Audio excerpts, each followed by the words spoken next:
If you're like me, you've moved all your camera needs to your phone and you don't really use your camera anymore, I'm sure there are a bunch of those old SD cards laying in your drawer. Actually, you can repurpose them and use them with your iPhone to film video. Today, I'm showing you this little guy from ORICO. You can attach it to the back of your phone through MagSafe, and it works as a card reader. You can put your SD card or TF card over here, and it's also a M.2 SSD enclosure, but more on that later.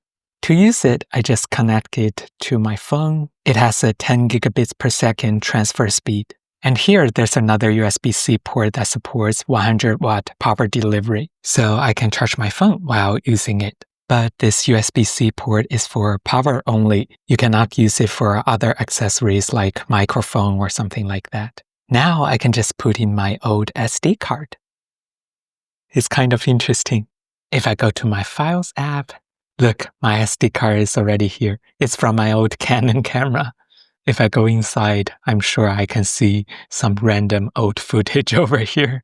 But then you might wonder, why don't I use a SD card reader or something like that? This is how it looked like. I don't think it's comfortable to hold. But for this one, the MagSafe design is really convenient. It just makes more sense when you are using it like a camera. And I've been trying this setup for a couple of days. After filming something, I just take out the card, plug into my laptop, and it really reminds me of those old days when I'm dumping footage from my camera. To film video onto the SD card is also pretty easy. For example, I want to use it to film HEVC epilogue video. I just go to either Blackmagic Camera or Final Cut Camera. For example, I go to Blackmagic Cam, go to Settings, go to the Media section, save clips too. And over here, I just select the location to my SD card. Okay, now I can just start filming. And after I'm done, if I go to my SD card, yeah, my clip is over here. I think this SD card route is really useful when you have limited storage space on your phone. For example, you have the 256 or even the 128 model from last 2 years. Some extra space will be very useful, especially when you have an old SD card at home. But now you might wonder, what about the speed of the SD cards? Can it handle all the codecs that we are filming with an iPhone 17 Pro? Well, actually, I did some research and I'm gonna share with you some numbers.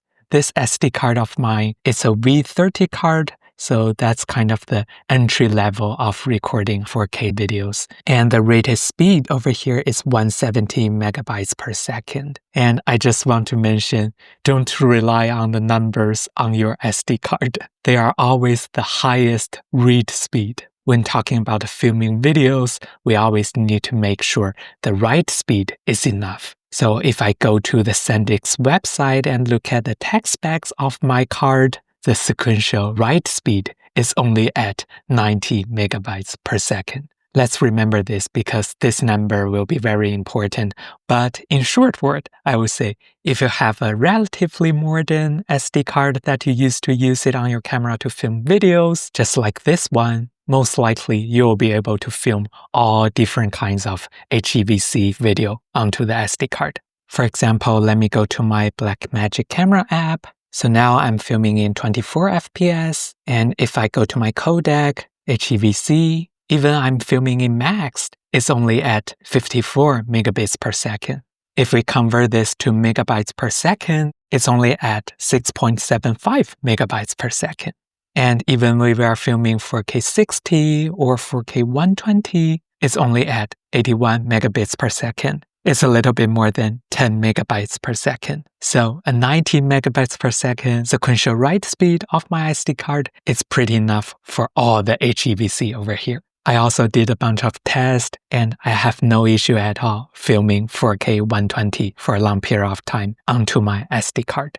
But if you are thinking about filming in ProRes 422HQ or even ProRes RAW, can the SD card handle them? If we are filming in 422HQ, which is the default codec of iOS native camera, if we are filming 1080, here are the write speeds we need to have. As you can see, even when I'm filming in 60 FPS, I only need a 55 megabytes per second write speed. so my SD card is still fast enough. But when we are filming 4K, things will get interesting. For 24 FPS, we need 88 megabytes per second. You might remember my SD card has an up to 90 megabytes per second sequential write speed, and I actually did some tests when I'm using the iOS native camera and film ProRes log 4K 24 or even 30.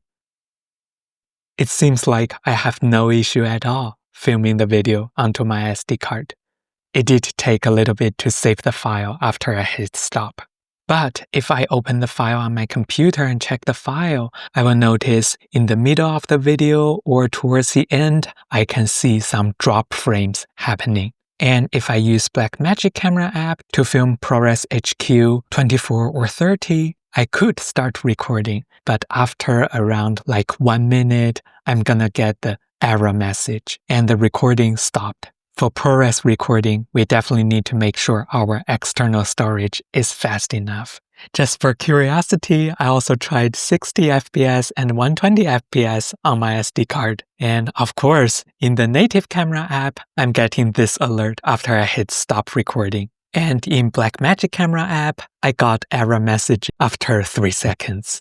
But if you happen to have a really high-end SD card, for example, the V90 card, in that case, you might be able to unlock many higher resolution or frame rates. But I will always recommend to do a speed test and to see what's the real read and write speed of your SD card. Just don't rely on the number on the SD card that much. And then you might wonder, what about ProRes RAW Open Gate? Can we record those on the SD card? If you are filming in 24 FPS, you will need a 135 megabytes per second write speed. For 30 FPS, it will be 170. So if you have a fast SD card, you will likely to be able to film 24 or 30 FPS. I actually also tried mine as well. I film in ProRes RAW Open Gate in 24 FPS. I was actually able to film for about a minute, and then the error message showed up. When I went to check my file, I still have that first 1 minute, which was really nice. But I kind of feel like using an SD card for your iPhone, it's only reasonable when you happen to have a large or fast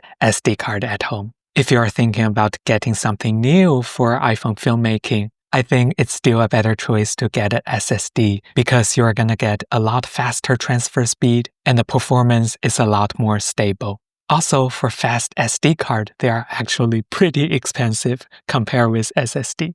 But as I mentioned earlier, this thing from ORICO, it's also a M.2 NVMe SSD enclosure. It supports those smaller size 2230 or 2242 SSDs and supports up to 2 terabytes capacity. So if you are into DIY, you can also use this enclosure to build your own portable SSD and use it for filmmaking. And this is the transfer speed I got on my computer. You can have both the SD card and the NVMe SSD insert, and they are available at the same time. Alright, that's all for today's video. If you are interested in this little gadget from ORICO, check out the link in the description. If you found this video useful, please give me a thumbs up. If you want to see more tech-related content, be sure to subscribe. Now check out some other videos of mine. I'm sure you'll be interested as well. Have a nice day.